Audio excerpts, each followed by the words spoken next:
Você pode falar bem baixo que eu vou só...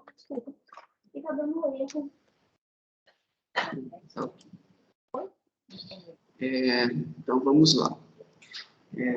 Bom dia, gente. Eu me chamo Leonardo e faço parte da comissão organizadora da 20ª Jornada Científica do HUB, né? Minha câmera vai ficar fechada aqui, mas eu estarei com vocês ao longo da atividade para prestar qualquer suporte técnico que for necessário. Caso algum de vocês perca a conexão ou tenha alguma dificuldade, eu estou aqui para apoiar, para a gente não interromper a atividade. Antes de começar, informo a todos que esse evento será gravado e publicado no canal do HUB no YouTube. Então, ao ligar sua câmera e microfone, você autoriza o uso de sua imagem, voz e nome para essa finalidade, sem qualquer ônus em caráter definitivo, pelo prazo de 10 anos. Lembro também que, ao acessar essa transmissão pela plataforma da jornada, sua presença foi registrada automaticamente, e o certificado de participação será emitido em até 30 dias após o evento. Para baixá-lo, né, basta você acessar novamente a plataforma e a área do participante. Então, dito isso, passo a palavra para a nossa moderadora, Jusileia. Bom dia a todos. Meu nome é Jusileia e eu estou assim, felicíssima de ter a Silvia aqui comigo, que é uma profissional que eu sempre admirei, vivo lendo os trabalhos dela. Então, assim, Silvia, é um prazer gigantesco contar com a sua participação, e ainda mais com esse trabalho que fez tanta diferença, né? Você poder contar para a gente como preparar profissionais para lidar com a dor da despedida, né? Num momento de crise como esse.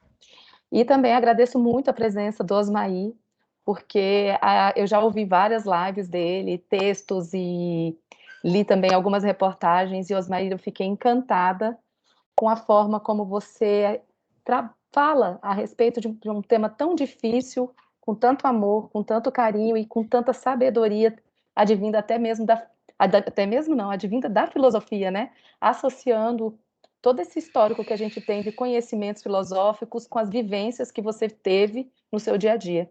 Então, é um prazer contar com vocês dois. Eu vou apresentar a Silvia agora, a gente vai começar com a participação da Silvia, contando para a gente, né, todo o trabalho que ela realizou, e depois a gente abre para esse bate-papo e para a gente conhecer um pouco mais essa experiência do Osmaí. Então, Silvia Lordelo, ela é psicóloga e pedagoga pela Universidade de Brasília, mestrado em psicologia pela Universidade de Brasília e doutora em psicologia clínica e da cultura pela Universidade de Brasília. Não só foi formada, como hoje é docente do programa de pós-graduação de Psicologia Clínica e da Cultura da Universidade de Brasília, trabalhou na SES por 9 anos no e atuou em consultório com adolescentes e famílias, ajudou muito a atenção básica aqui em Brasília, né, a estruturar suas intervenções, e trabalha com projetos de pesquisas em violência sexual, gênero, suicídio, intervenção em crise, temáticas que são de extrema importância para a gente aqui na rede de saúde pública, tá? E também desenvolve intervenções no campo de orientações sobre intervenções terapêuticas, famílias, jovens, principalmente na abordagem sistêmica, e com com muito pé nas políticas públicas de saúde. Tá? Então, é um prazer, Silvia. Eu vou começar a compartilhar aqui a sua apresentação para a gente ir acompanhando aqui. Ótimo, só porque eu precisava... Cadê? Bom, deixa eu Só porque eu tinha me organizado completamente. Silvia, se você quiser já ir falando alguma coisa, eu vou abrindo aqui, porque eu não sei como ele deu uma sumidinha. Ótimo, eu quero começar agradecendo ao convite da Jusileia, porque eu também sou uma fã do trabalho de vocês, né, do que vocês realizam, e estou muito curiosa para bater esse papo com o Osmaí, conhecê-lo pessoalmente, é uma honra para mim estar aqui com ele, né, e trocar essas figurinhas. Ele tem uma percepção das coisas que a gente ouve falar, né, maravilhosa, que vai agregar muito ao nosso bate-papo.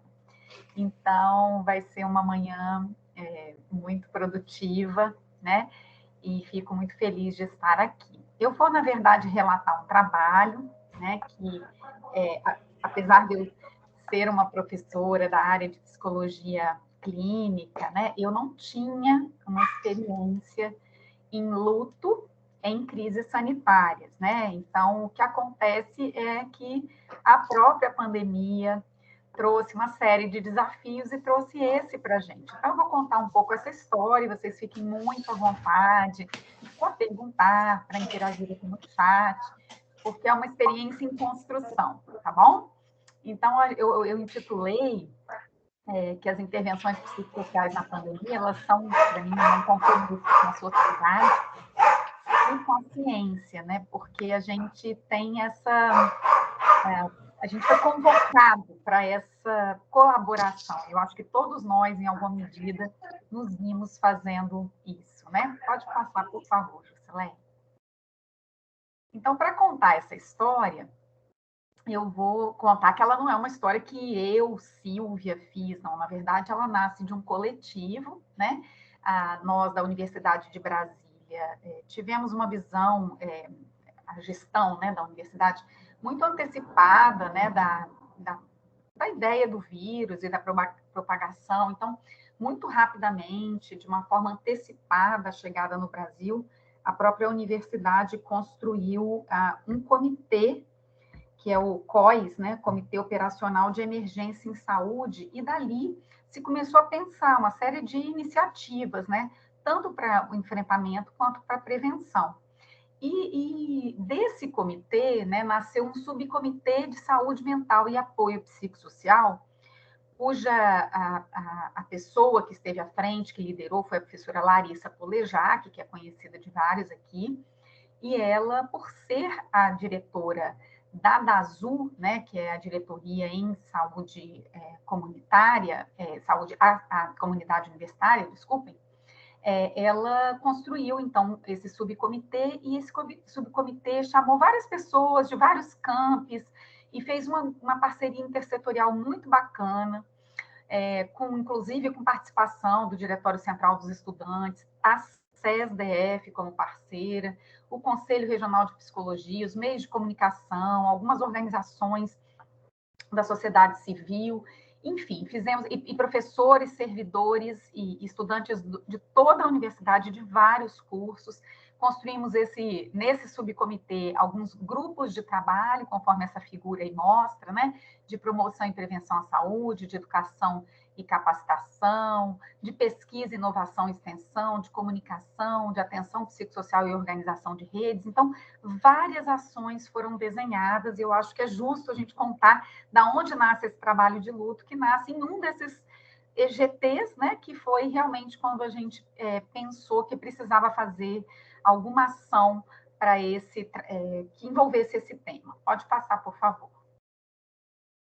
Aqui é só uma ilustração do cardápio que a gente chamava, né, de segunda a sexta, a campanha, né, Você Não Está Sozinho e Você Não Está Sozinha, da DASU, que envolvia, se vocês virem aqui, vários horários com várias ações para a comunidade, de forma que a comunidade se inscrevia e poderia ter todo esse apoio, né, de diferentes formas, com diferentes ações durante a semana. Pode passar, só para exemplificar da onde nasce, então, a gente vai ser um grupo que vai se organizar a partir desse eixo, vinculado a esse subcomitê.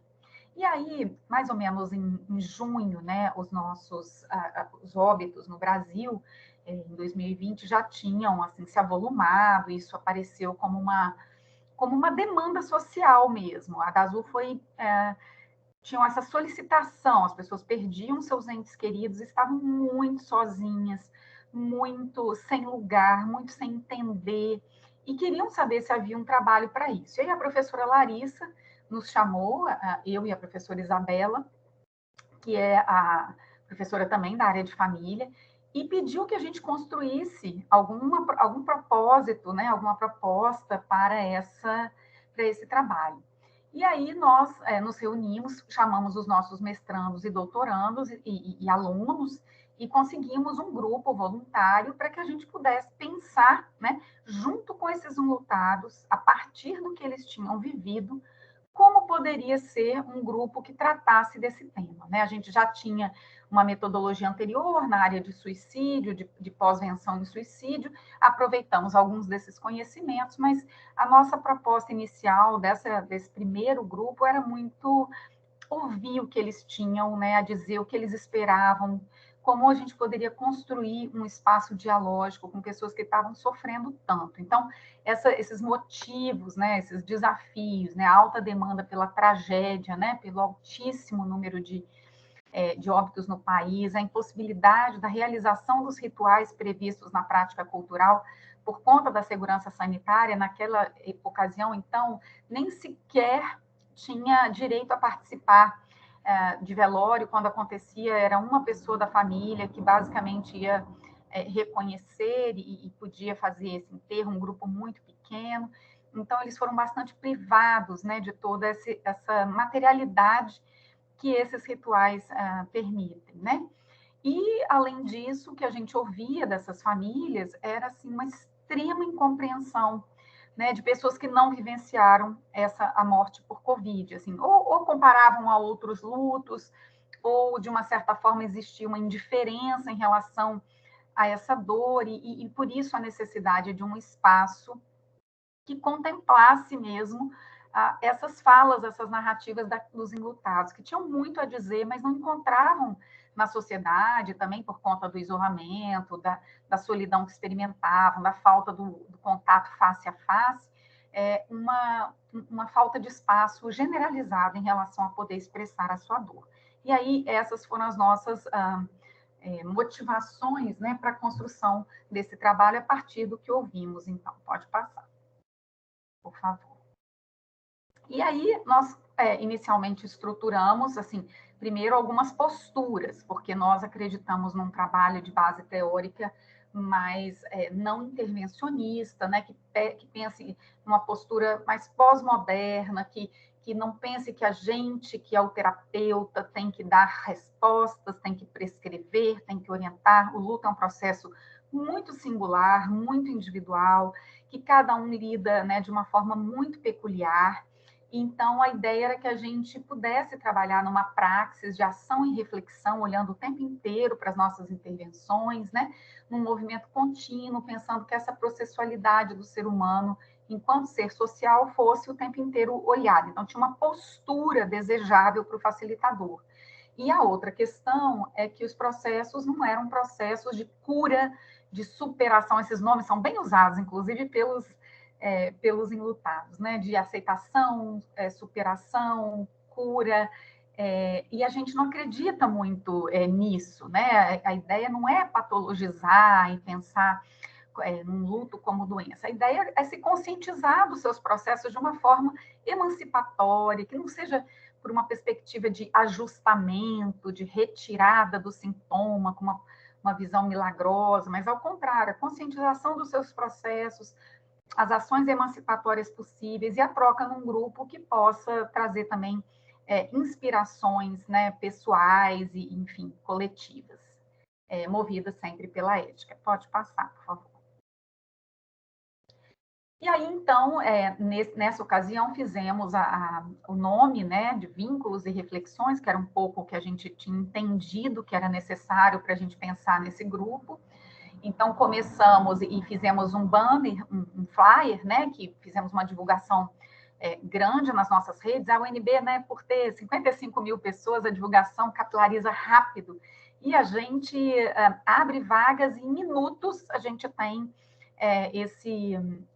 esse número, né, de vagas preenchido. Então, a ideia era sempre deixar claro que na metodologia o que a gente poderia propor 6 encontros, porque a gente achava que era um tempo razoável e, ao mesmo tempo, baseado um pouco nos pressupostos de terapia breve, era necessário e era possível de fazer um trabalho nessa linha. A ideia de ser virtual, então a plataforma escolhida à época foi a Google Meet, e as inscrições, fizemos um formulário de inscrições, disponibilizamos pela DASU, que era muito importante, porque tinham várias informações importantes para a gente compor os grupos, e com vagas limitadas. A gente fez os grupos em torno de 15 pessoas, a primeira oferta foram 4 grupos, E depois nós fomos aumentando essa oferta, mas sempre mantendo o número de 15, por quê? Porque a ideia não era que ficassem 15. Alguns fazem inscrição e depois veem que não é o seu momento ainda de estar em grupo, alguns começam as sessões e avaliam que ainda não estão naquele momento de partilha, então a gente sabe que tem um decréscimo desse número, por isso permanecemos com essa ideia até hoje, quando já fizemos mais de 5 ofertas desses grupos. Inicialmente, a professora Isabela e eu construímos essa metodologia a partir desses pressupostos, e eu também estive como facilitadora de um dos grupos, que era a forma também de ajustar um pouco aquilo que a gente tinha pensado, né? Então, a divulgação foi muito importante, depois organizar esses grupos em relação a quem tinha sido ente perdido, uma organização também em termos de critérios etários, e organizamos também uma equipe de facilitadores, que o mais importante naquele momento era ter uma intervisão semanal, de forma que cada grupo contasse para o outro o que estava vivendo, porque era tudo muito novo para nós, e essa intervisão foi muito importante para a gente ajustar, né, tudo que a gente estava ali propondo, e era uma proposta, gente, a terapia narrativa faz isso, né? A ideia é você lançar o questionamento, mas você não planeja a resposta. Então, a gente não sabe de fato o que vai ocorrer, né? E a construção, então, da proposta e desses ajustes foram feitos no próprio processo. Sentimos rapidamente uma necessidade de ampliar para outros grupos, vocês vão ver quando eu contar, né? E também sentimos a necessidade de publicar imediatamente essa tecnologia social para que outras pessoas também pudessem fazer uso. E eu já vou me explicar em relação a isso. Pode passar, por favor. Então, como é que a gente organizou isso em termos de bases teóricas, né?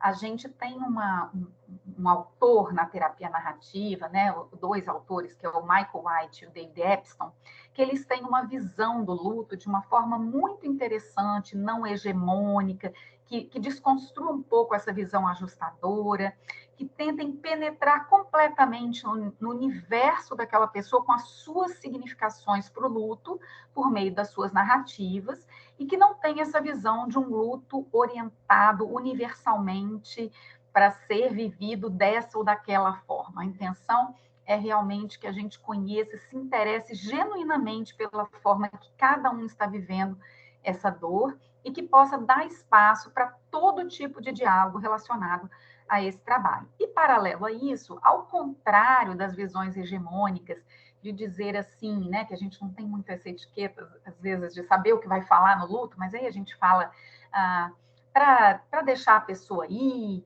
ou para voltar para os seus projetos imediatamente, ou para a vida seguir, ou para esquecer a pessoa que morre, e a visão da terapia narrativa é oposta a essa, né?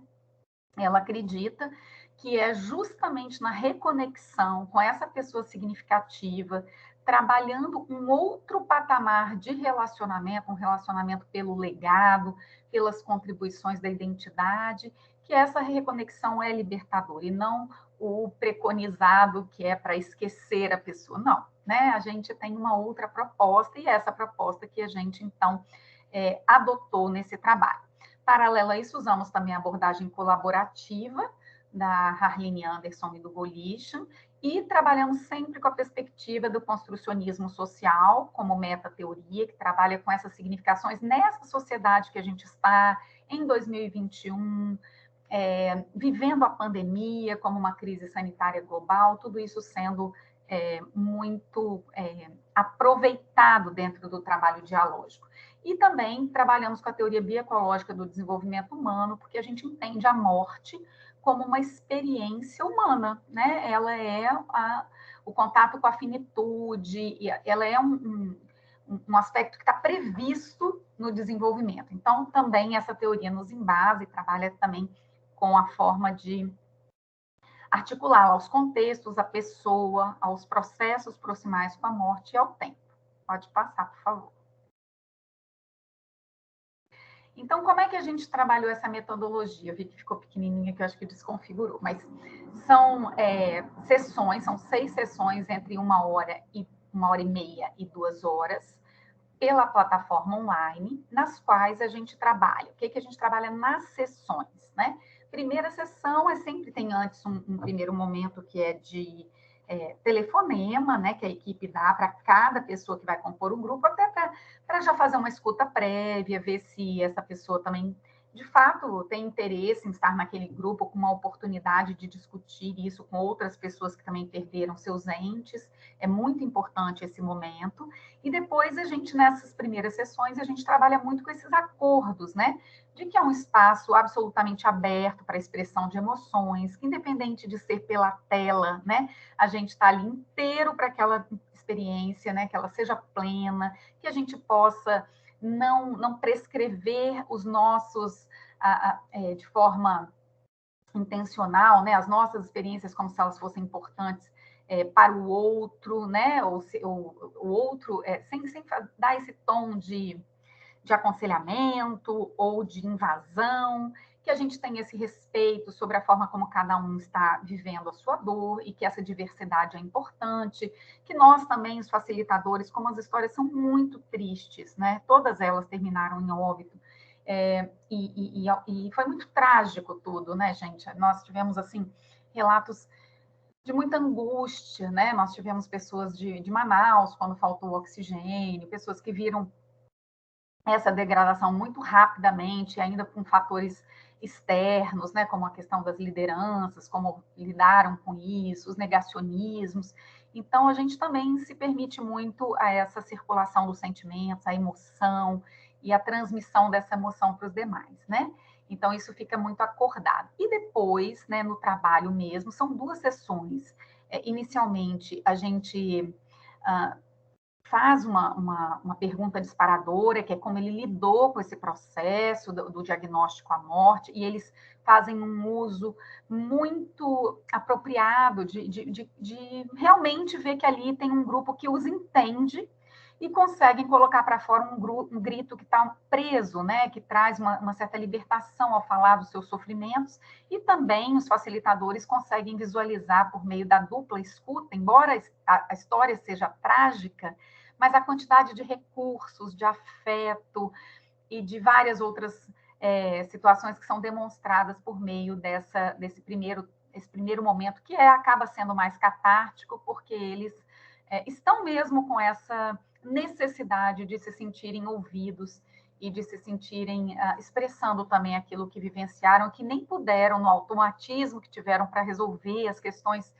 práticas da internação até a morte, eles praticamente não tiveram esse tempo, essa oportunidade. Então, esses primeiros dois encontros são muito voltados para contar essas histórias mais pessoais, mas sempre pensando num aspecto mais propositivo. Então, as 2 próximas são relacionadas ao que a gente chama de remembrança, de membrar novamente essa pessoa falecida por meio de um trabalho estimulando um pouco as reflexões sobre as relações, os legados, a importância dessa pessoa significativa para a sua identidade, e eles fazem isso de uma forma muito lúdica, trazendo fotos, trazendo histórias, trazendo momentos, trazendo objetos, e acaba traz uma leveza, porque tem uma memória muito afetiva, é muito emocionante e inspira também as outras pessoas em relação aos relacionamentos construídos e aos valores, enfim, o que foi vivenciado nessa relação.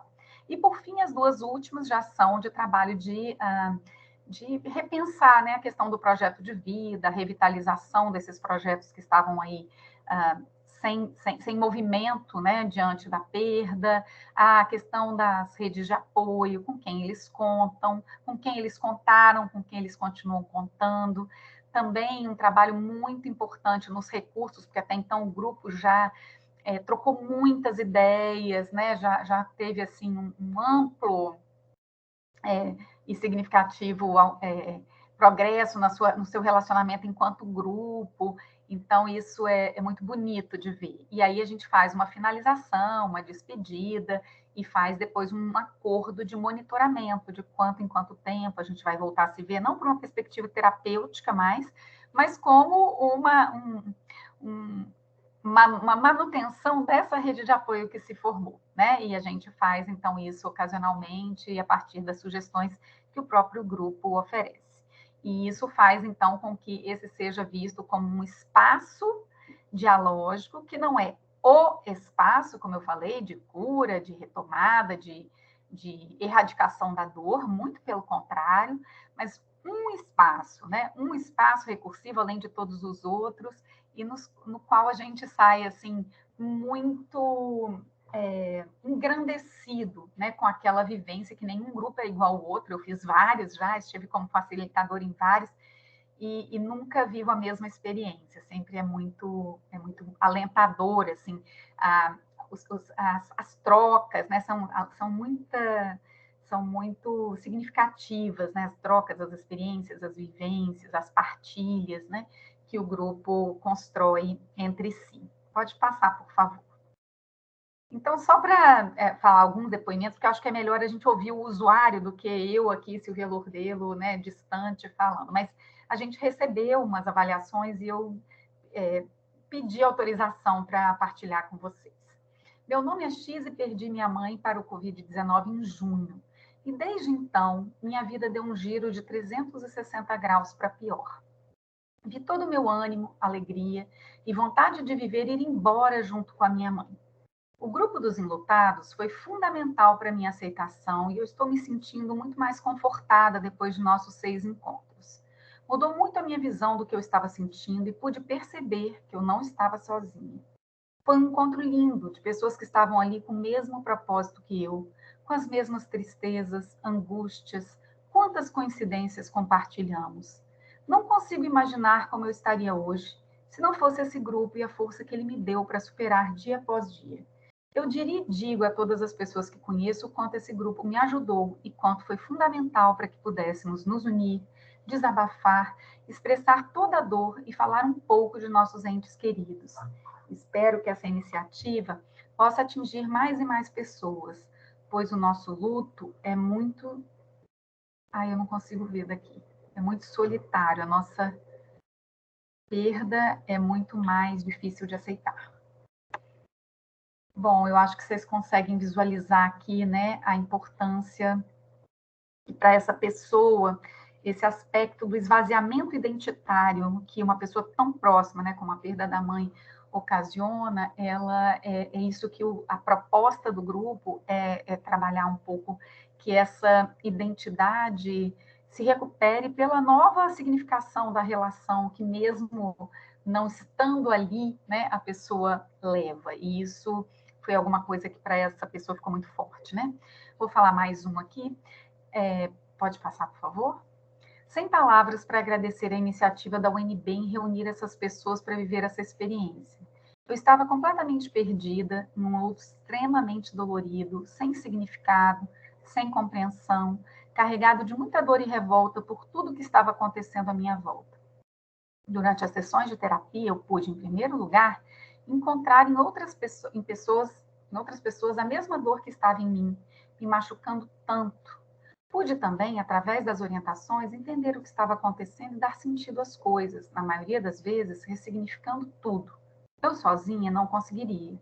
Sou muito grata aos amigos que fiz na terapia, que só foi tão rica porque estavam todos dispostos a se entregar em nossas sessões, e a UNB, que teve a sensibilidade de promover essa iniciativa, onde tem tanta gente sofrendo com a dor do luto, somada às friezas da pandemia e da insensibilidade da maioria das pessoas.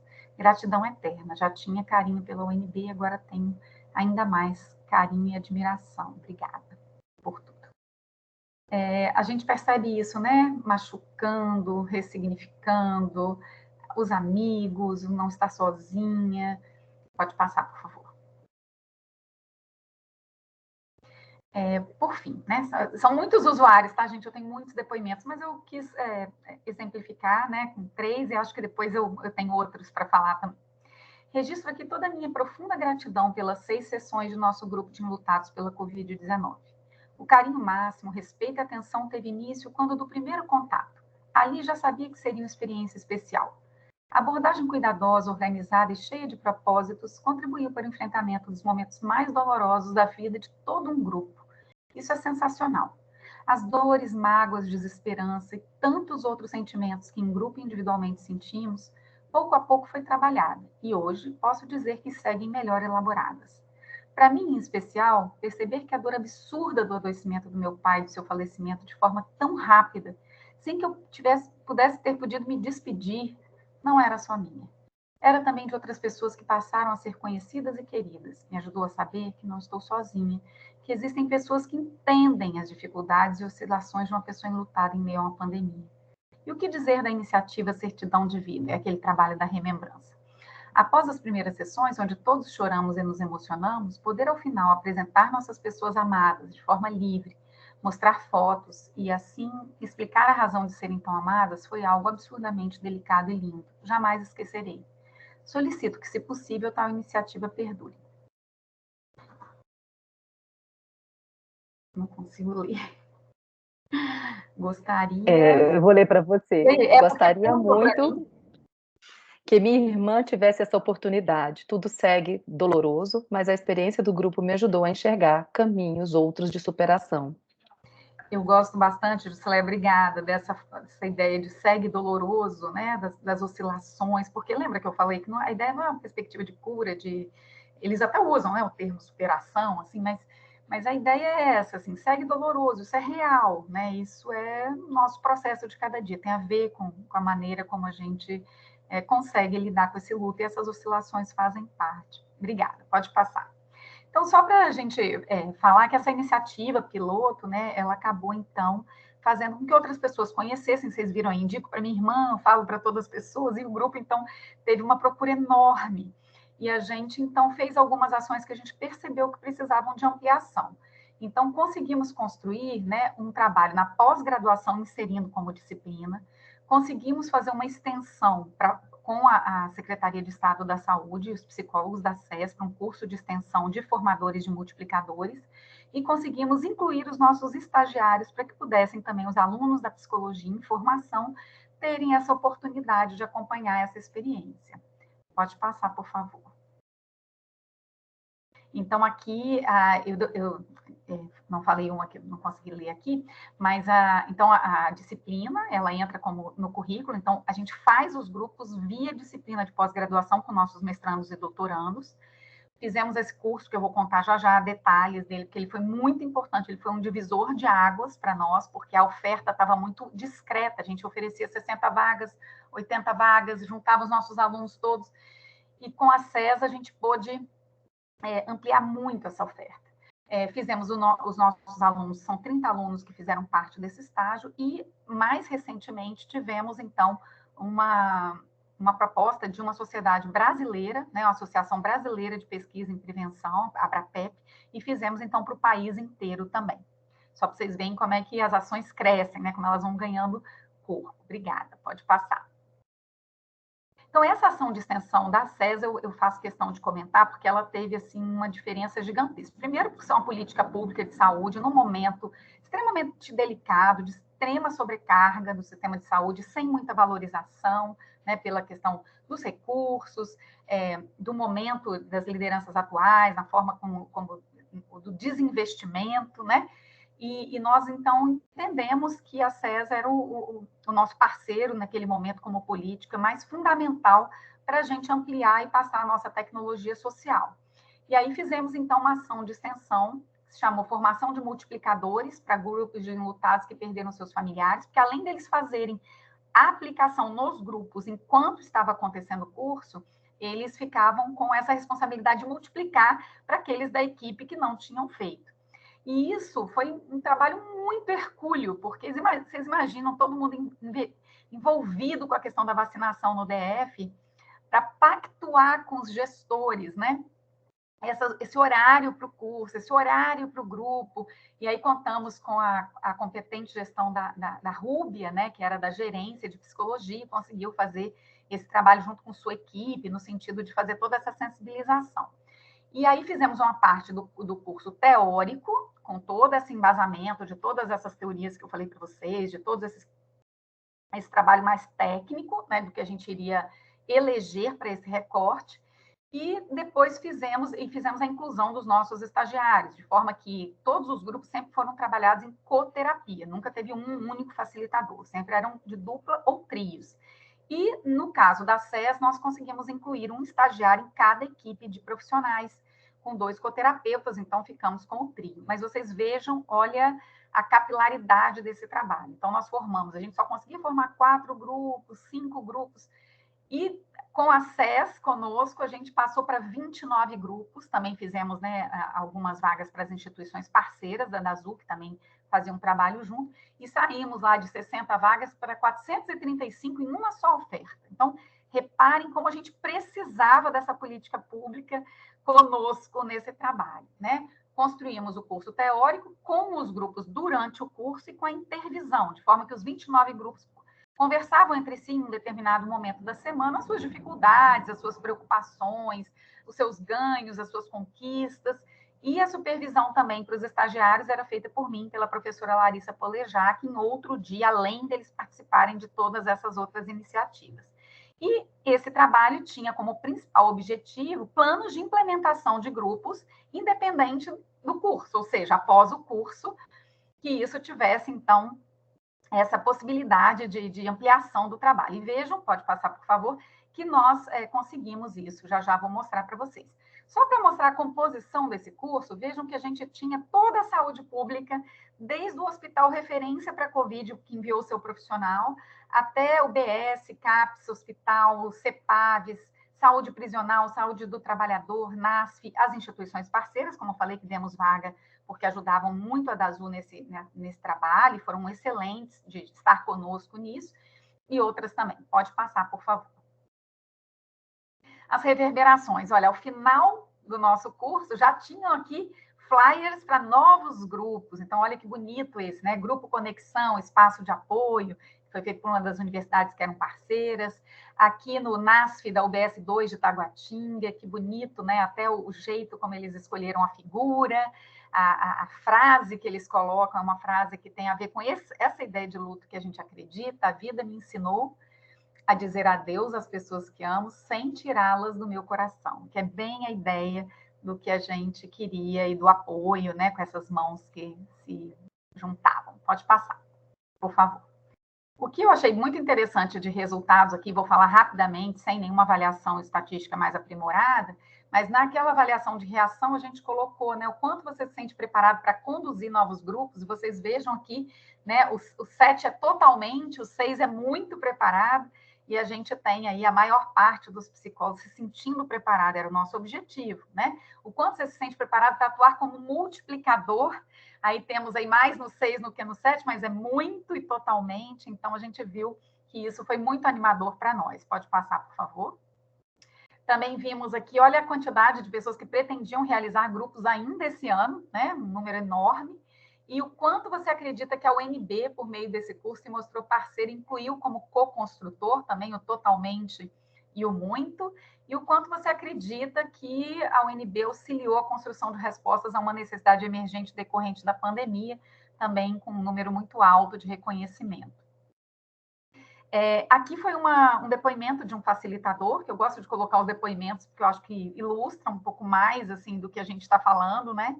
Parabéns pela organização do curso, foi a minha primeira experiência com a UNB enquanto profissional, que vi a universidade fazer realmente uma prática de educação permanente, dialogando com a gestão e profissionais, construindo junto, respeitando o conhecimento e a experiência dos profissionais, sendo acolhedores com o nosso contexto, pactuando liberação para estudo, entregando um curso com a metodologia incrível, uma referência bibliográfica concisa e excelente, estagiários super comprometidos.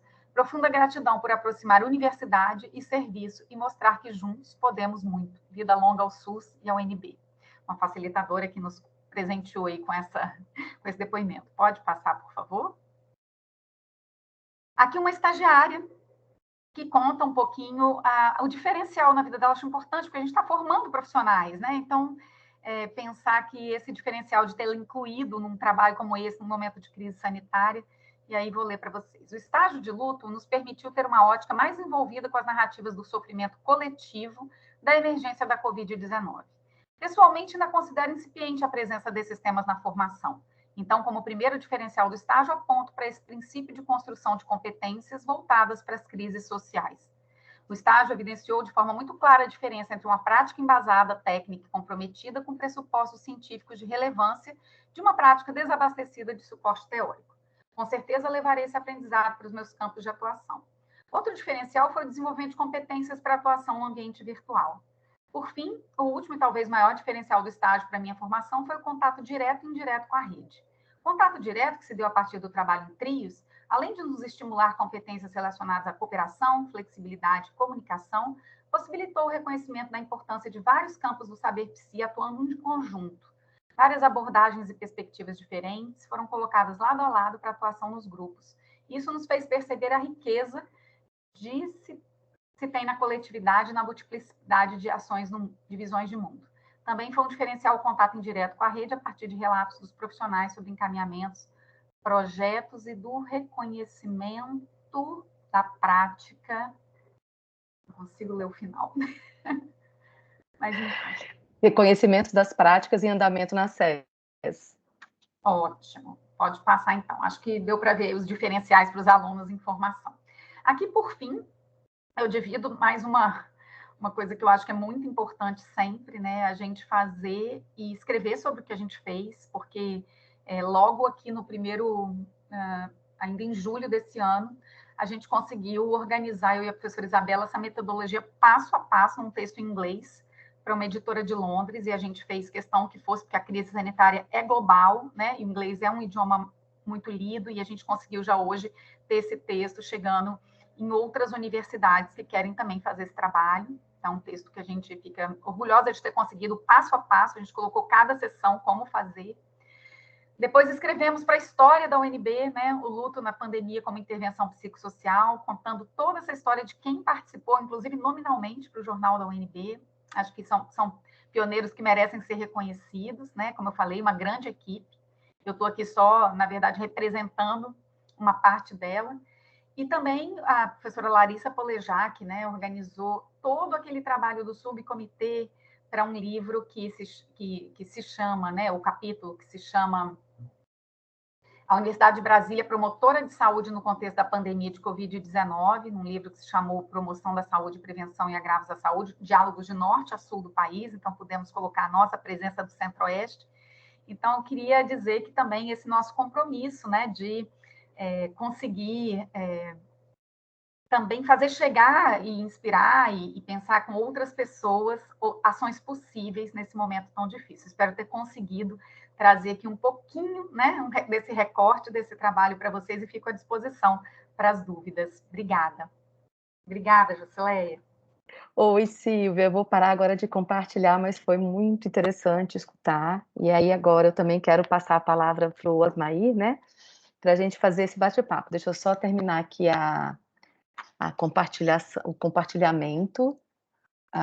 Vamos lá, cadê? Opa! Pronto, aqui. Parar a apresentação.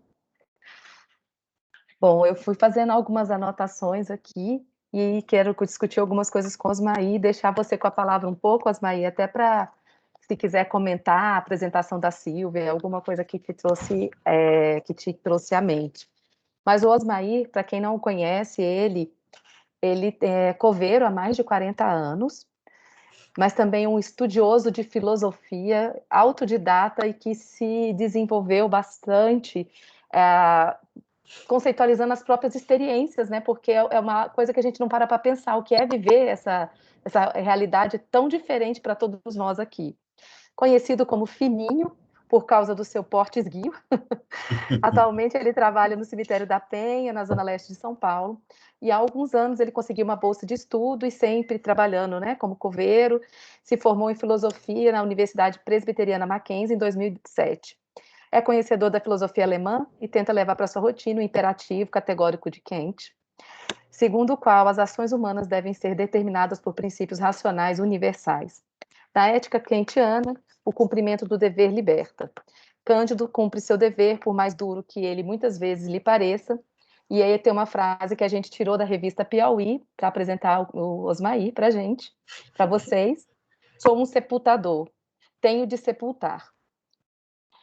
Diz ele, dividido entre textos e cadáveres, ele tem um projeto de escrever um livro e contar tudo que já viveu e viveu nessa carreira, viu e viveu nessa carreira, especialmente durante a pandemia.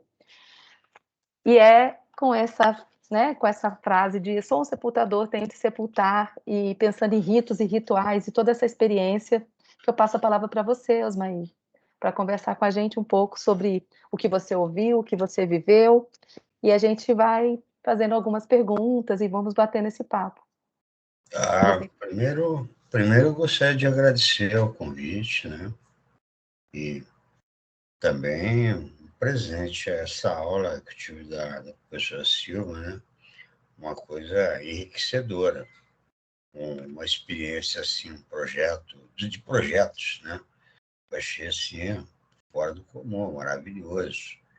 E também eu gostei muito do que você disse aí, do imperativo, porque eu tive esse dia no podcast, a pessoa trocou o imperativo, já está dizendo, é imperativo que se faça isso. O dever é moral, se diz. É tão ruim que está na Constituição da Alemanha.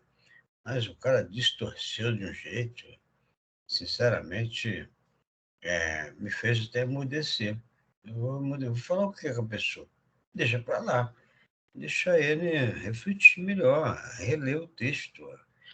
Não é? E é verdade o que disse na revista Piauí. É, ele é um filósofo que não é tão simples assim de ser entendido. Mas eu gostaria só de fazer um comentáriozinho, que ele pensou 65 anos para escrever o livro. E até hoje há muita dificuldade em compreendê-lo, né? Agora, o que eu tenho a dizer da professora Silvia é que eu saio daqui muito mais enriquecido com essa experiência. Aqui em São Paulo, sofremos e continuamos a sofrer com a pandemia. Não foi uma coisa simples. Dos sepultadores, que eu não gosto de chamar de sepultador, porque eu sou coveiro, né? Dos coveiros, eu estou entre os mais experientes. Tem cara mais experiente que eu ainda.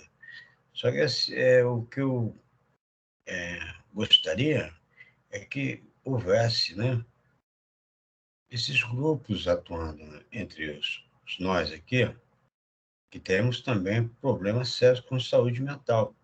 Mas não houve. Aqui, o que houve aqui foi uma absoluta omissão. E depois desse negacionismo imenso, essa coisa que não vale a pena nem comentar, não vale a pena, que é infrutífero, né? Uma coisa triste, lamentável, profundamente lamentável. Os aspectos que eu gostaria de dizer seria mais informativo, né? Nessa entrevista, acho que você deve ter visto na revista Piauí, né? Não saiu Sim. bem. Não, no dia seguinte, a entrevista, fomos todos convocados para trabalhar. Nós chegamos a trabalhar 16 horas, numa linha de 80 coveiros. Então, são muitos corpos. Foi uma coisa horrenda. Uma coisa horrenda. Não sai da cabeça de qualquer um.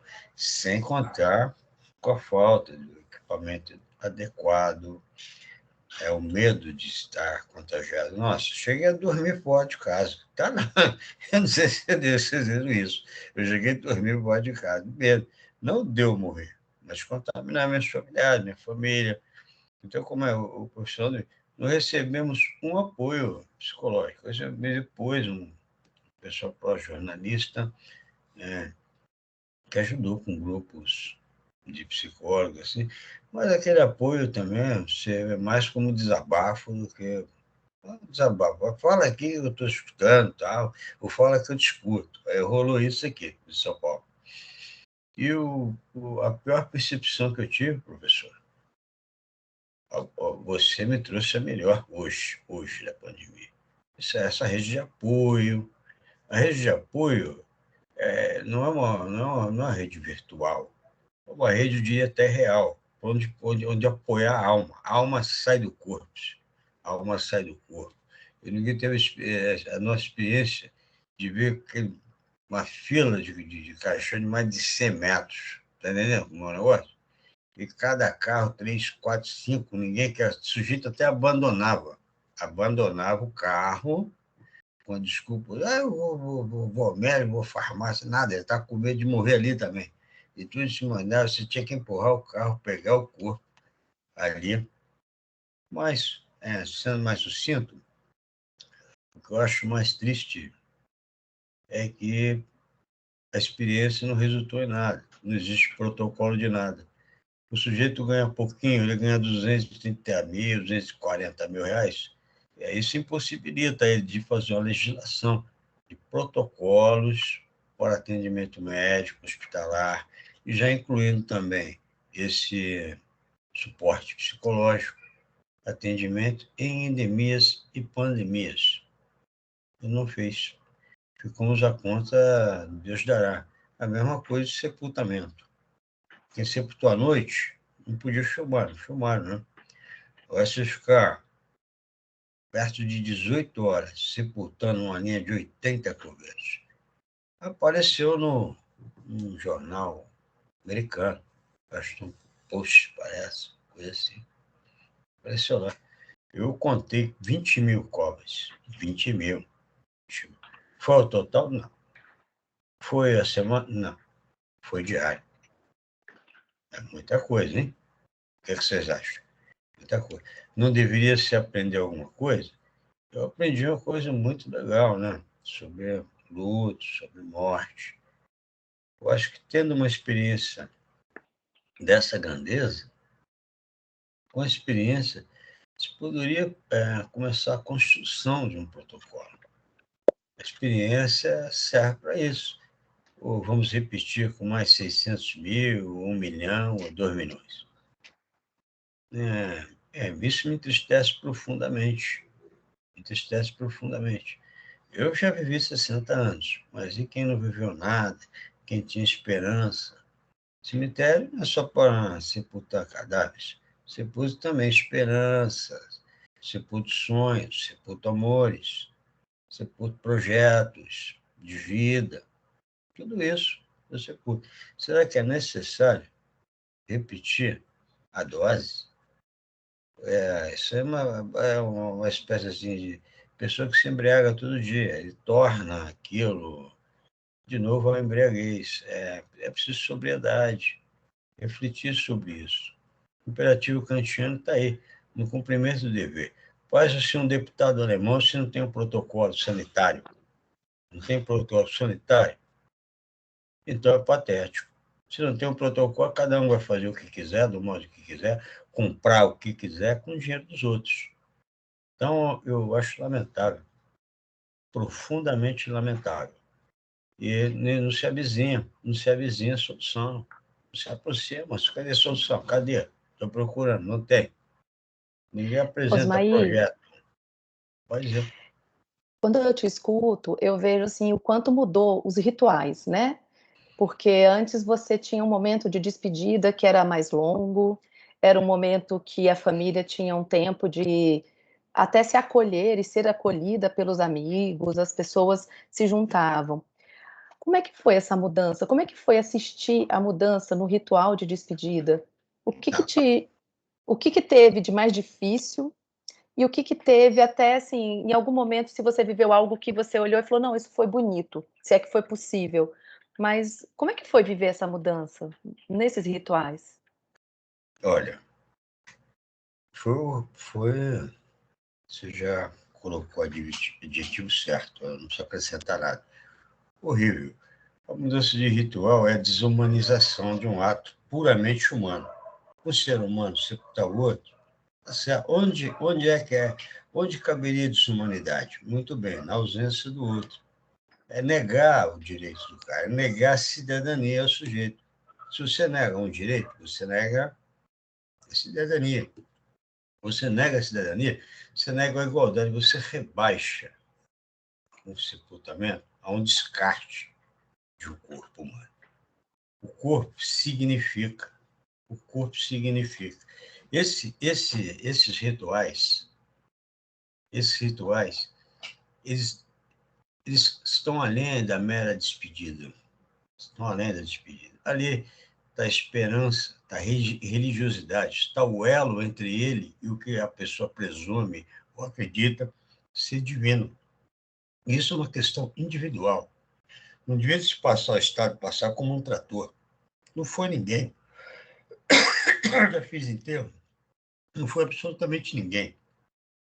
Não entrou um pároco, um padre, um cura, um pastor, seja lá quem for. Não foi fazer oração. Deixando claro que primeiro a alma dele, depois a dos outros. O que eu vi foi muito triste. A gente tinha que pegar os corpos para fora do cemitério. Eles não entravam no cemitério. E eu tive uma experiência dolorosa, viu? Por tudo que é doloroso, espaço para mim lá, né? Pô, pegar o corpo de um jovem e a mãe se agarrava ao caixão. E ela queria que eu abrisse o caixão. O grito dela chegou antes do caixão. E isso deu reportagem, foi destaque na Folha de São Paulo, deu o que falar isso aí. Foi, nossa, disseram até que eu estava fantasiando. Eu dei a entrevista como anônimo. Depois tive que provar. E eu encontrei depois a senhora. É uma coisa profundamente dolorosa. Mas o que teve de bom? O que teve de bom? Eu consegui convencer a senhora, que não era uma senhora velha, uma jovem senhora com 40 e tantos anos. Consegui. Fazer o quê? Vamos fazer o seguinte: eu vou fazer o sepultamento, a senhora observa de perto. Quando já estiver na metade do curso, do meu trabalho, a senhora se aproxima, faz uma oração. Aí eu tive de chorar, porque ela ficou de joelho. Eram 3 horas da tarde. Ela saiu de lá, eram quase 11 horas da noite. Era o filho dela, né? Não mereceu foto, ninguém quis tirar foto, não teve imagem para colocar na internet, mas ainda não terminei, não concluí.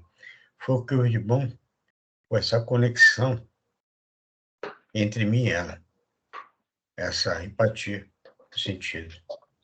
Nós saímos abraçados de lá. Fomos chorar e comer pipoca. Foi isso que nós fizemos. Aí ela O deu. contato humano é maravilhoso, né? Eu não não conhecia ela, eu fui saber depois. Eu pensei que a pessoa era da minha classe baixa, Durango, Tarralha. Não, não, não.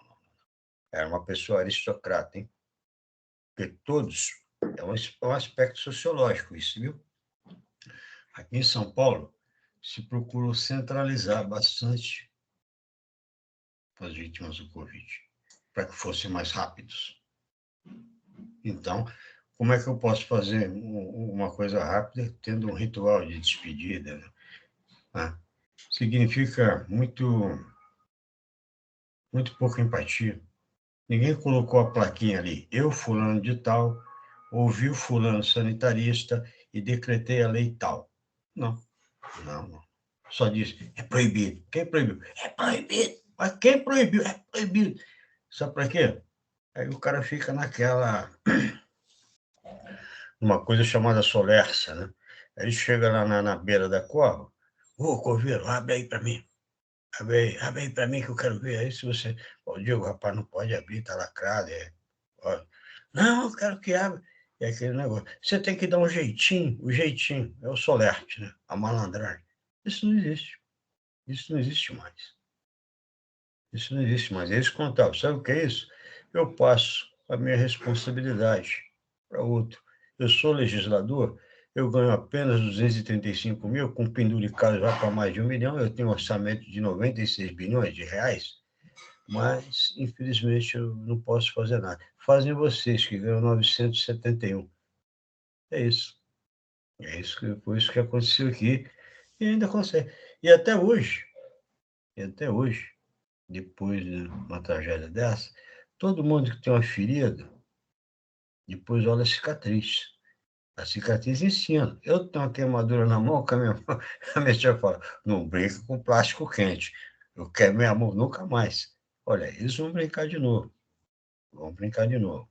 Eles vão brincar. Já era para estar pronto esse protocolo de trabalho sanitarista. Tem tantas universidades, apesar disso, eu tenho certeza que eles querem fechar a maioria, né? Mas seria interessante a pessoa pelo menos demonstrar interesse. Para mim, esse desinteresse parece um plano coletivo de morte. Me parece. Me parece. Sabe, eu estou te escutando você falando sobre a frieza, né, do ritual, e eu vou usar a mesma frase, né, que a Silvia colocou, sobre a frieza dos rituais, né? Então, eu vejo que muitas coisas, eu trabalho com pacientes oncológicos e rituais de despedida são coisas que a gente às vezes prepara por muito tempo, né? Esse processo do luto antecipatório. E no Covid foi algo agudo, sem preparo e sem um ritual. Que agora ele descrevendo, né, Silvia, eu acho que você também ouviu várias descrições semelhantes dos seus pacientes, né, que vocês atenderam. Como é que é escutar de alguém que viu aquilo que foi relatado a você, Silvia? O que te trouxe? O que fez você pensar a respeito? Eu fico bem sensibilizada, né, ouvindo quando ele né, descreve, porque me lembrou exatamente isso, sabe, Jusileia? Assim, eu nunca vou ter palavras para descrever a experiência que é ter ouvido dessas pessoas, essa privação dos rituais e essa forma tão rápida. Vocês viram que eu trouxe alguns relatos, até porque eu acho que todos eles tocam nisso, né? Aquela sensação muito difícil de ter, a dor absurda de não ter podido me despedir, né? Vários deles comentam. Então, alguns tiveram situações muito difíceis, porque iam vendo aquela progressão para o óbito de uma forma descontrolada e agindo da forma mais a forma possível, tanto para despedir, para falar o que teria que falar, para conseguir um contato. Eu acho que isso que o Osmai traz, assim, né? Aquele apelo à sensibilidade das pessoas para enxergar a dor, que às vezes era vista de uma forma com muita indiferença. Isso é apontado em vários relatos. Então, eu lembro, nós atendemos, sabe, Osmai, gente do Brasil inteiro. Eu acabei não comentando esse dado, mas como a UNB, né, tem 55 mil pessoas, um clique assim, vai longe. Tivemos pessoas da África, tivemos pessoas dos Estados Unidos que fizeram parte do projeto, que se inscreveram nos grupos, né? São culturas muito diferentes. Então, a gente teve as pessoas, em um determinado momento, quando teve um descontrole na região Nordeste, eles estavam nos nossos grupos, quando teve a situação de Manaus, a luta por um oxigênio. Então, todas essas situações, assim, muito dolorosas e agindo de uma forma para tentar a última esperança, né? E depois essa dimensão da despedida que traz aquela frustração mesmo, né? De não ter conseguido, de no final ter feito tudo e não ter conseguido. Então, Juscelio, o que eu posso dizer, assim, até pensando em todos os facilitadores que nós treinamos, né?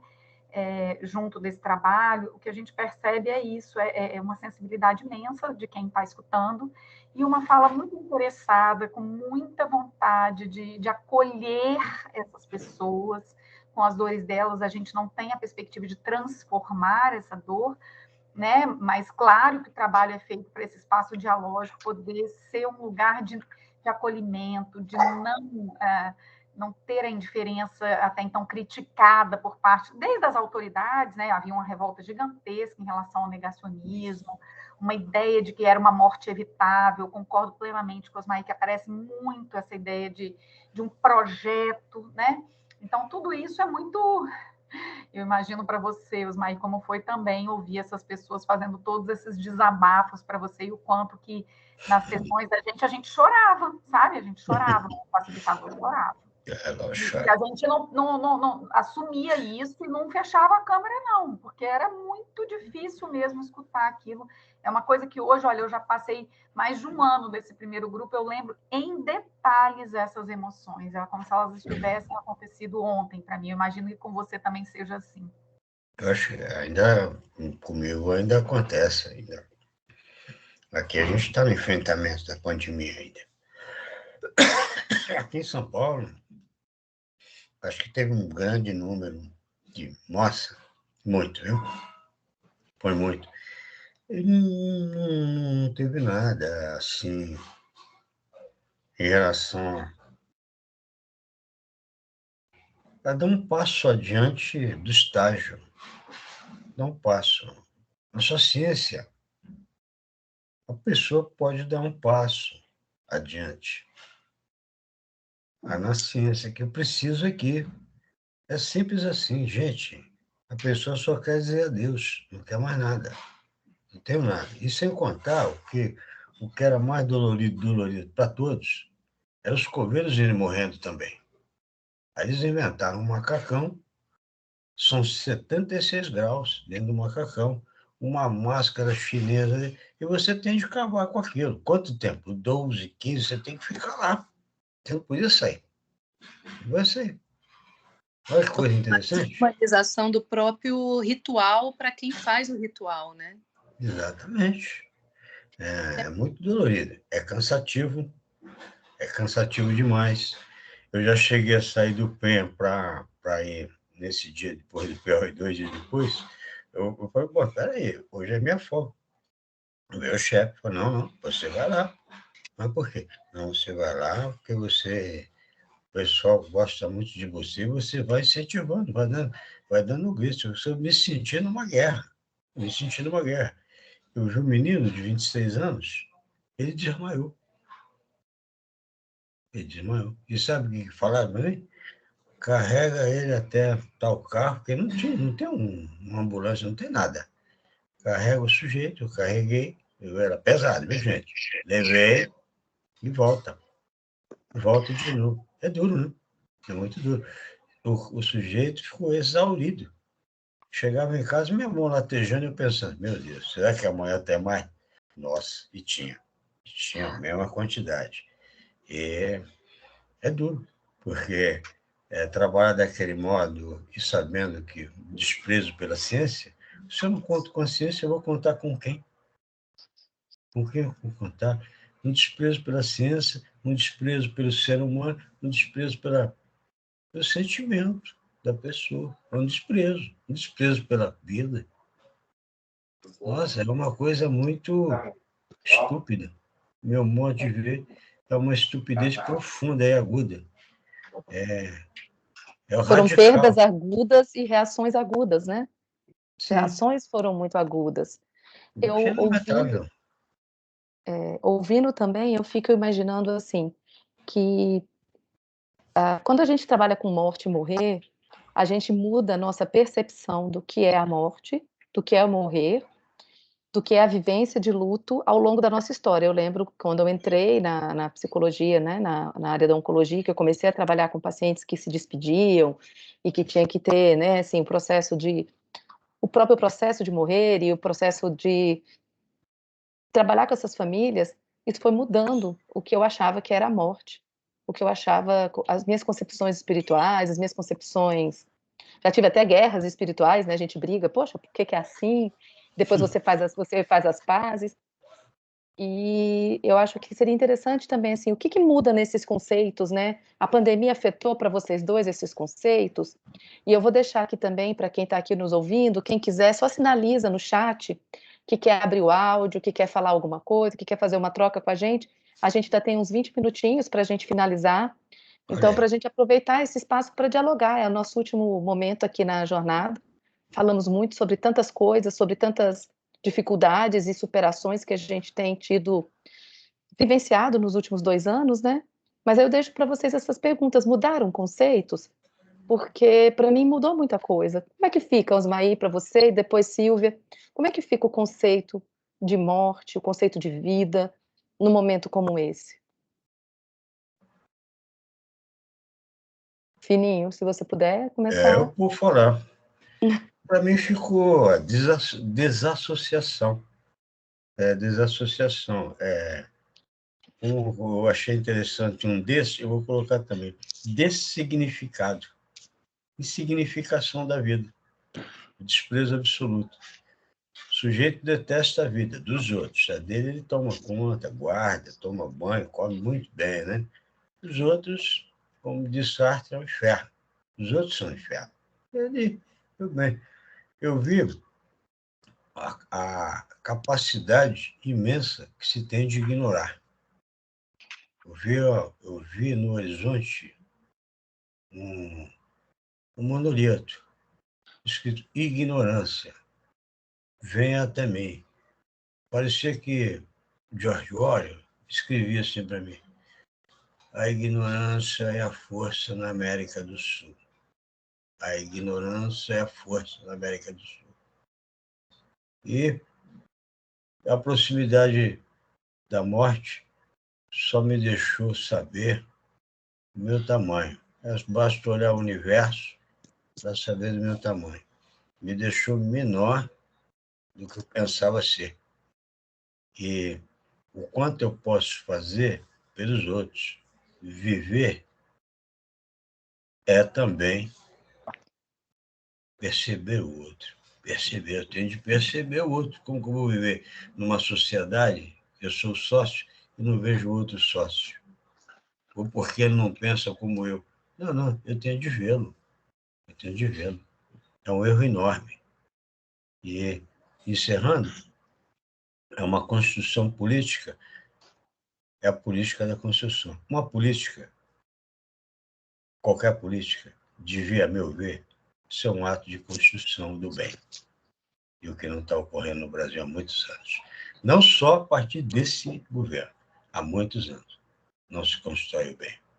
Não se chama todos, se chama parte. Uma parte, bonzinho, que é igual a mim, esse serve. Na minha visão, todos deviam de construir o bem. Passar da crítica para a solução. Por quê? Eu teço a crítica, mas eu penso que a crítica tem de passar pela solução, não apontar culpados, como tem sido feito. Tem de apontar soluções. Quem critica, eu quero lembrar todos, também ganha míseros quase 500 mil reais, só isso. Ele só critica, mas ele é pago para a solução. Você, muito obrigado a todos. Sabe, Osmar, eu te escutando, parece que veio uma reflexão sobre a sociedade como um todo, né? E, Silvia, vou passar a palavra para ti, depois vou passar, tem o Alessandro também quer fazer alguns questionamentos aqui no chat. Tá certo. Não, acho que concordo com muitas visões que o Fininho já falou aí, já externou para nós, né? Mas eu senti, tem várias pessoas aqui do HUB, né, que fizeram parte desse trabalho, são também aí facilitadores desse grupo. Eu noto que eu aprendi muito com as visões, não só dos enlutados, né, como também das pessoas que tiveram que lidar nesse lugar de ter essa sensibilidade para enxergar as demandas coletivas nesse momento. Então, por que eu digo isso? Porque, como o Fininho falou aí, da gente tentar construir, não sei, não seria tão ousada de dizer a solução, mas pelo menos propostas, né? Eu acho que todos nós nos transformamos muito. Primeiro que foi um desafio muito grande ouvir essas histórias, foi para mim também. Eu sempre trabalhei com temas até muito delicados, né? As violências, o suicídio, mas você vê como a gente está sempre aprendendo, né? Ouvir essas narrativas foi muito, muito doído para mim. Assim. Eu realmente pude testar assim, uma empatia gigantesca com essas pessoas e histórias e projetos, né, que foram aí sepultados com essa. Mas os relacionamentos não foram sepultados. Isso eu acho que foi muito bacana, assim, saber que a própria proposta fez com que a gente ressignificasse que o relacionamento ele está para sempre com a gente, né? Então eu acho que essa visão, né, da morte como esses autores que eu acredito fazem, do dizer o olá novamente em outra perspectiva, né? Em carregar consigo todas essas influências das pessoas significativas, eu também acho que isso, na minha visão de morte, né, foi uma coisa que modificou, e eu pude olhar para os meus, até ressignificar lutos anteriores que eu havia passado, né, que eu não consegui trabalhar totalmente, talvez, as minhas emoções, e aquilo que o Fininho falou, não tive ninguém como um depositário para a escuta, que eu estava lá com meu silenciamento, porque a sociedade não me quis ouvir. Então, eu acho que todas essas oportunidades que a gente construiu de diálogos muito genuínos, assim, muito originais, muito autorais, muito respeitosos sobre o que cada um estava passando, a minha aprendizagem também foi sobre essas ressignificações possíveis que eu Então, mesmo muito emocionada ao longo de todo o trabalho, e são emoções que se renovam, eu, ao mesmo tempo, senti que foi algo muito importante, não só para quem estava no grupo, como para quem também os ouviu, né? O que eu percebo na fala de vocês dois, que é algo também que eu vivenciei, foi perceber que parece que a maioria das pessoas começou a olhar um pouco mais para o presente e valorizar as nossas relações. Como a Silvia falou, relacionamento não morre, né? E como o Fininho falou, assim, quando você se despede do amor, você se despede daquela pessoa, mas também aquela história que foi sua. Isso ninguém tira, né? O que você viveu até aquele momento, ninguém te tira. E isso é muito rico, porque, na verdade, seja como for, aquilo que a gente vive tem que ser vivido da melhor maneira possível, porque ninguém te tira aquilo que é vivido bem vivido. E o que eu percebi é que foi uma briga grande durante a pandemia, porque a gente começou a viver longe das pessoas também, né? Então, e estamos agora nos reaproximando, inventando meios de estar perto, de manter esses relacionamentos vivos de alguma maneira, interagindo socialmente. Então, assim, eu acho que foi muito desafiador, porque os relacionamentos precisam estar vivos para a gente também sentir eles pulsarem, né, dentro de nós.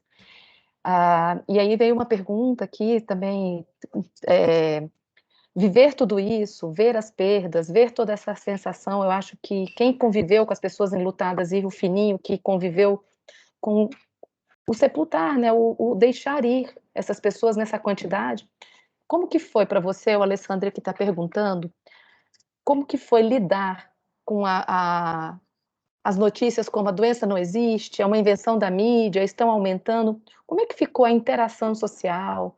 Como é que foi ver esse contexto de negacionismo quando você estava vendo ali, crua e nua, a realidade, a verdade, crua e nua? Eu ah, não esperava, eu já não esperava nada diferente disso. Era a todo tempo eles eram desmascarados, né? Tinha jornal da Dinamarca, tinha jornal da Suécia, tinha jornal da Suíça, de toda a Europa, do mundo todo, fazendo ali textos escritos assim. Eu cheguei a conversar com muitos jornalistas que sobre a necropolítica. Eles conversavam sobre a necropolítica. Eu tinha de silenciar, porque se começasse qualquer comentário ou exposição do que eu sentia ou pensasse, poderia desagregar, que a gente estava trabalhando em linhas memósticas, assim, a linha tal, linha tal, linha tal, linha tal. E tinha dia que eu mesmo sentia medo, que eu vi os meninos, eu sou mais velho. Os meninos, eles começaram a trabalhar, eles olhavam tudo para mim, como quem diz, o que eu faço agora? O que eu faço agora? Eu falo, pô, eu deixei minha esposa, o que eu faço, filhinho? Eu vou lá e falo, não, dorme do lado de fora. No fim, não entra em contato com nós, não estamos vacinados, nós não estamos. Não, mas o cara disse que isso aí, não, não, não, não vale o que o cara disse, não. A médica explicou aqui, é assim, é sensato, vamos esperar. É isso, o contato me fez também perceber a importância do dia. E também agradeci às forças divinas de estar lá, muita gente. Porque muitos, eu vou ressaltar de novo, muitos que estavam com a gente não estão mais, não estão mais. Eu vi como é horrível. Um rapaz que a gente nunca se deu bem, no fundo do coração, a gente nunca se deu bem, ele veio me pedir socorro. E me tocou tanto que a gente não se dava bem de jeito nenhum, que eu carreguei ele, mesmo sem equipamento, sem nada, mesmo sabendo que ele estava com Covid. Ele olhava para mim, minha filha, Fini, você não gosta de mim, minha filha gosta de você. Vê minha nenê, vê minha nenê. E aí você tem que trabalhar com uma carga emocional dessa aí, sabendo que o cara foi dessa para melhor, levando no hospital e coloca soro, aquela coisa toda. Não, vai ficar bom, vai ficar bom. Falou, eu sei que eu vou morrer. Fala, Fini, que eu vou morrer. Fala. Eu falei, eu falo, não falo, falo. Não, você vai ficar bom. Tá? Não durou nem 2 dias. Então, foi assim que eu percebi o negacionismo no jornal.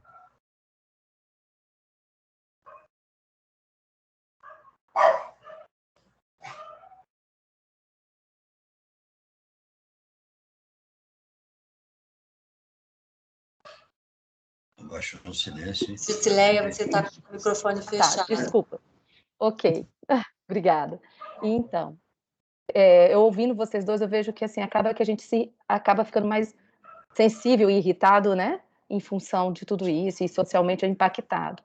Mas como a gente está nos nossos 10 últimos minutos e pensando numa proposição, já que a gente tem que propor, não só criticar, se tivesse na mão de vocês inventar, formalizar uma despedida possível em época de Covid, porque, claro, tem as mudanças que a própria cuidado sanitário é imperativo, né? Que o cuidado sanitário seja mantido. O que seria a despedida? O que minimamente seria necessário que esse processo pudesse absorver? Que tipo de adaptação? Qual que seria o cenário possível, talvez, diferente do anterior, mas possível para uma despedida salutar em uma situação similar a essa?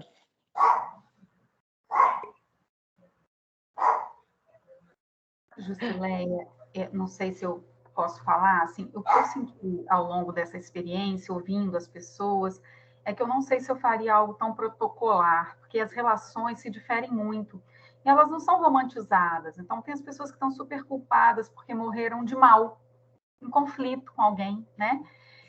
Tem outras pessoas que morreram de uma forma que não houve a despedida. Então, assim, eu acho que cada um traz assim, um universo tão particular de como seria a despedida ideal para si, né? Que eu não sei, eu penso que talvez, assim, se fosse para colocar algum protocolo, seria a nossa oportunidade, não da gente também prescrever o que é o melhor para cada um, que eu realmente não compactuo com essa visão, mas ouvir isso, como é que seria essa possibilidade para cada um dentro das suas necessidades? Que para uma pessoa vai ser ter um contato físico, mesmo que seja um contato visual, para outra não precisa, pode ser chegar alguma coisa nela que diga o que está no seu coração, para outra pode ser fazer todo um dossiê de perpetuação da vida dessa pessoa. Eu vi isso demais dentro dos grupos, né? O avô conheceu o neto, mas logo em seguida era o sonho da vida dele, mas em seguida ele faleceu. Como que eu traduzo essa imagem dessa pessoa, da história dele, de uma forma que esse neto possa revisitar? Então, são tantas e tão diferentes formas que eu aprendi com essas pessoas, do que elas têm necessidade e também do que elas viabilizam, né? Mesmo que seja posteriores à morte, como forma de lidar com a saudade, que eu não teria uma dica igual para todo mundo, mas a dica, talvez, que eu daria era da gente realmente se aproximar dessas pessoas e pensar com elas qual seria um ritual possível que as inspirasse nesse sentido de uma despedida, que materializasse para si, né, uma despedida que fosse respeitosa. Que fosse respeitosa e que respeitasse a relação que tiveram. Eu lembro que nos grupos tinha uma que falava assim, eu fiz uma caixa, coloquei várias coisas, e levando uma praia, e a gente fez isso, e uma falou assim, olha, eu não fiz como você, mas eu achei tão bacana a maneira como você fez, que eu construí uma para mim.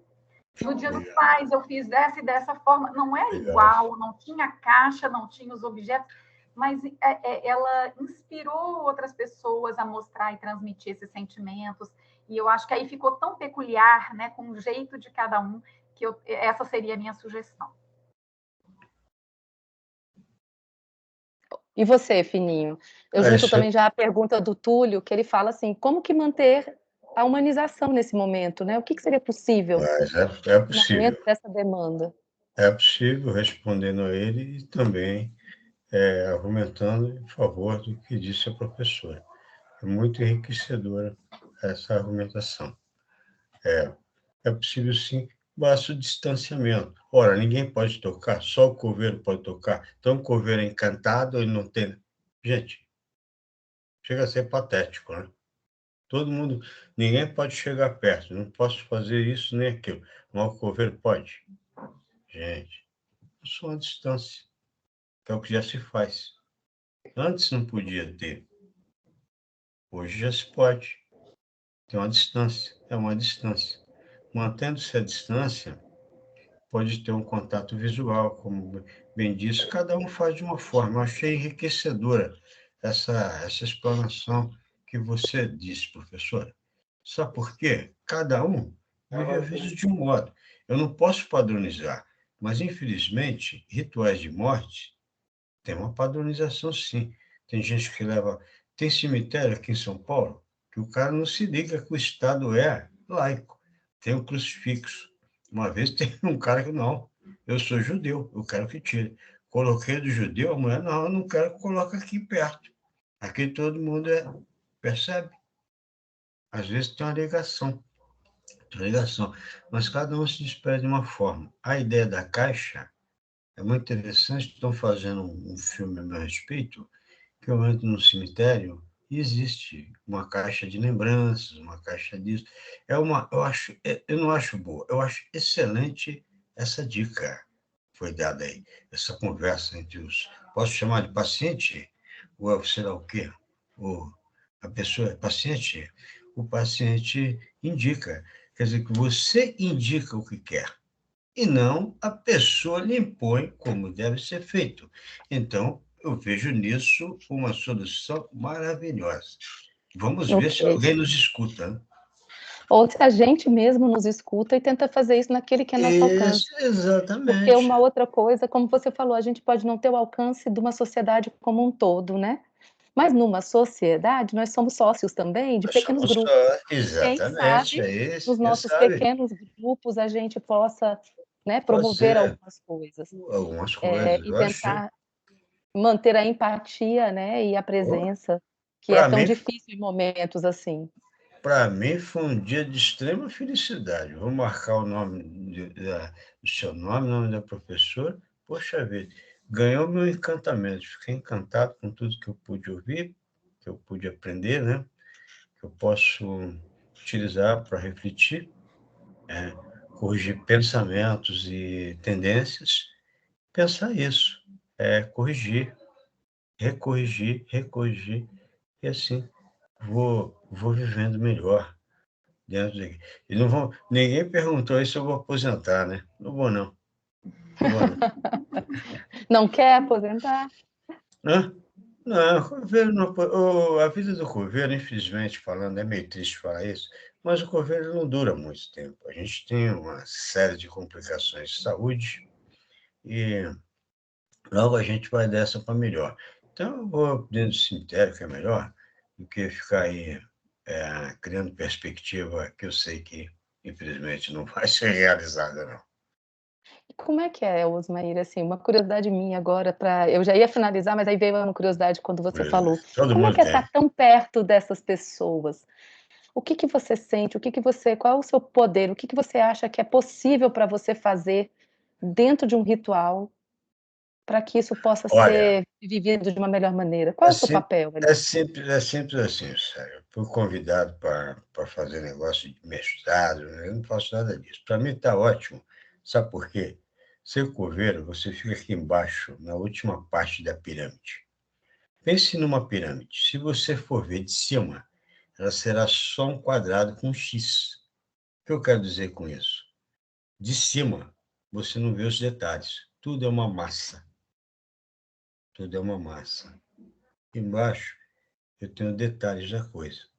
Sinto cheiro, gosto, vejo a pessoa chorar, sinto mau hálito, cheiro de pão. Isso é o ser humano. Eu sinto o ser humano. Eu sinto. E através do outro, eu posso saber quem eu sou. Porque disse bem a professora, identidade. Posso desenhar e conhecer a mim mesmo. Conhecendo a mim mesmo é que eu vou saber se tem uma morte, se não tem uma morte. Vendo o outro ter minha morte, é a mesma coisa. Como eu posso evitar? O que é ridículo? Porque às vezes você vê coisa ridícula, às vezes você vê coisa engraçada. Às vezes, que um homem pode tocar o outro. Na verdade, ele não morre, ele vive dentro do outro. E eu fiquei muito contente de saber que você é uma psicóloga de oncologia, porque meu irmão morreu desse negócio. E eu estava do lado dele quando ele estava morrendo, e eu fiquei perguntando a ele, ele falou, você quer saber o que tomou? Morre você, cara, morre você. Aí ele falou, não, a psicóloga é muito ruim. Aí eu falei, quer saber, senhor? a senhora não quer fazer o transplante de medula? Porque ele está morrendo, ele já sabe. Então, eu vou ficar dele aqui. Aí começamos a bater um papo, ele falou para mim, ó, não bebe café, não, café não serve para nada. Eu concordo. Aí, quando eu fui responder, não deu mais tempo, eu cobri ele. Foi isso. Mas eu gostei de saber que você é muito boa. A psicóloga que eu peguei é muito ruim. Não por mal dela, não por mal. Às vezes a gente não está num bom dia também, né? É verdade. Mas que foi muito bom para mim conversar com todos vocês aqui. A aula que eu tomei foi muito boa. Cada vez que a gente pensa que sabe um pouco, tem que retornar um passo para trás para rever. Também Isso te é agradeço encantador. pela aula, viu, Fininho? Foi muito bom estar aqui com você, te ouvir de pertinho, assim, mesmo com a tela, eu me sinto muito próxima. É mesmo? Pela convicção, porque a gente Qual, pensa muitas coisas. qual a cidade que você está, professora? Hã? Qual cidade você está agora? Estou longe agora, eu moro em Brasília, mas eu estou em Lisboa nesse momento. Pois é, aqui é São Paulo, tem 18 graus. 18 graus, aqui tá frio pra caramba aqui. Lisboa tá melhor, não tá não? Tá, né? Aqui também está. Nossa. Mas Tá pelo frio menos tem também. pastelzinho de Belém, né? Aqui não tem nada. Não é nada. São Paulo tem uma pizza muito boa. Tem sim, tem sim. Vamos comer um dia essa pizza juntos, né? Se Deus quiser, eu aguardo.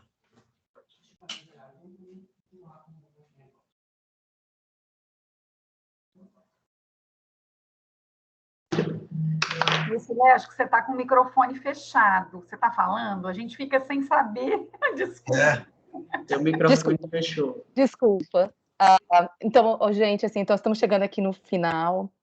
Foi um prazer enorme ter esse contato com vocês. É a última palestra, né, da jornada aqui do HUB.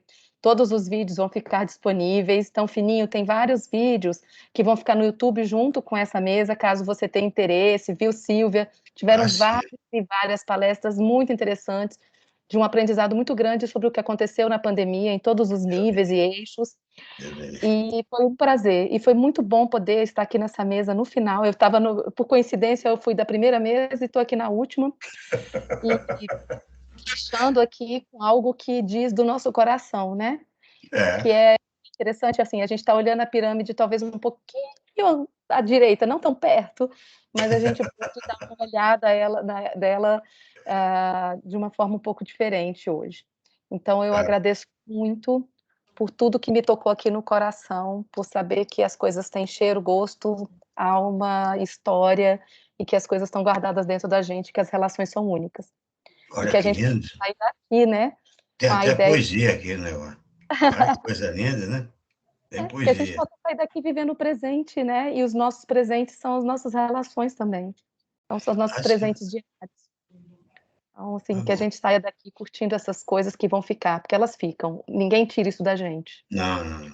Eu saindo Tá? daqui, eu já vou ver o ingresso do show do Zeca Pagodinho, que eu não vou perder, não. É? Isso, Tá curte certo, por gente. mim. Opa, Curta por legal. nós. Então, gente, Obrigado, muito gente. obrigada. Fique em contato, Fininho, fique em contato, Silvia. Eu fico às ordens para vocês, qualquer coisa, tá bom? Tá Então, legal. muito Muito obrigada a presença obrigada. de Foi um todos. prazer estar aqui. Oh, Obrigada, Fininho. Foi ótimo ter essa Sintam-se conversa. abraçadas, beijados, cheirados, tudo aquele negócio. Também. E também a nossa certo. audiência. Muito obrigada, viu? Foi um Obrigado. prazer. Valeu, gente. Se Fiquem inscreve. todos, né, bem, até a próxima jornada ou as próximas oportunidades, não? Muito obrigado a todos.